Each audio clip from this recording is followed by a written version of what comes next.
Hello guys, welcome to Sumanth talks. Present war 2 cinema అయితే ముంబైలో చాలా ఫాస్ట్గా జరుగుతుంది. ఆల్మోస్ట్ 6 నెలల నుంచి అసలు బ్రేక్ లేకుండా జరుగుతుంది అనమాట. ఎప్పుడైతే ఎన్టీఆర్ గారు దేవర సినిమా అయిపోయిన తర్వాత ఇమీడియట్గా వార్ 2 షూటింగ్లో పాల్గొన్నారు. ఇప్పుడు ఈ సినిమా తాలూకా షూటింగ్ అంతా కంప్లీట్ అయిపోయి ఆల్మోస్ట్ లాస్ట్ స్టేజ్కి వచ్చేసింది అనమాట.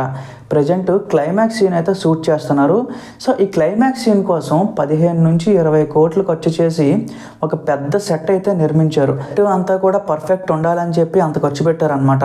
అయితే ఈ సెట్లో ఇప్పుడు కంటిన్యూస్గా ఒక 2 నుంచి 3 నెలల పాటు ఇందులో షూటింగ్ చేస్తారు. సో క్లైమాక్స్ సీన్ అనేది ఈ సినిమాలో చాలా ఇంపార్టెంట్ అవబోతుంది అనమాట.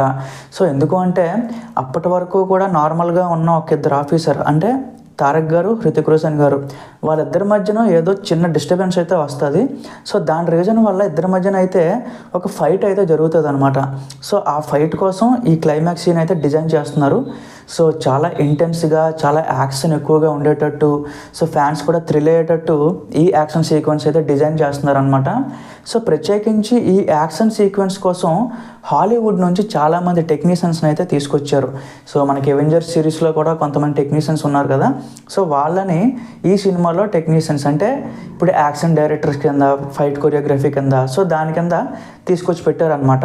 సో ఇది మంచి విషయమనే చెప్పాలి. ఎందుకంటే అఫ్కోర్స్ ఆ వార్ 2 అనేది ఒక యాక్షన్ బేస్డ్ మూవీ కాబట్టి దాని క్వాలిటీ కానీ అలాగే ప్రతి సీన్ ఎంగేజింగ్గా ఉండాలి అంటే అలాంటి టెక్నీషియన్స్ ఖచ్చితంగా రావాలి, ఇందులో పనిచేయాలన్నమాట. తారక్ గారు తన యాక్టింగ్తో అలాగే తన బాడీ అంతా కూడా తన యాటిట్యూడ్తో ఎలాంటి ఆడియన్స్నైనా కట్టి పడేయగలరు అనమాట.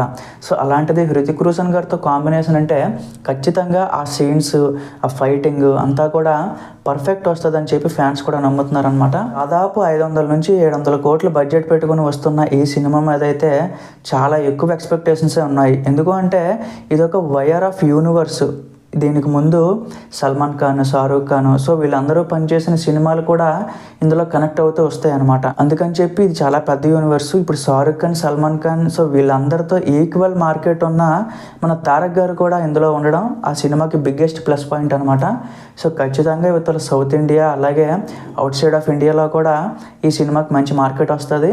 ఖచ్చితంగా డే 1 లాంగ్ రన్ అన్నిట్లో కూడా మంచి రికార్డ్స్ పెడుతుందని చెప్పి ఫ్యాన్స్ కూడా ఎక్స్పెక్ట్ చేస్తున్నారు అనమాట. సో ప్రజెంట్ అయితే అప్డేట్ అయితే గైస్, మరిన్ని అప్డేట్స్తో నేను మళ్ళీ మీ ముందుకు వస్తాను. Thank you.